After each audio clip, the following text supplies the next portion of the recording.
కళ్ళు రెండు పుస్తకాలు, భాషలేని అక్షరాలు, చూపులోనే అర్థమయ్యే అన్ని మాటలు.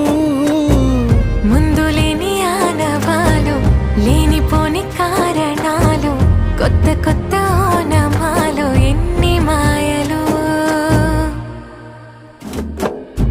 కథలెన్నో చెప్పారు, కవితల్ని రాశారు, కాలాలు దాటారు, యుద్ధాలు చేశారు, ప్రేమలో తప్పులే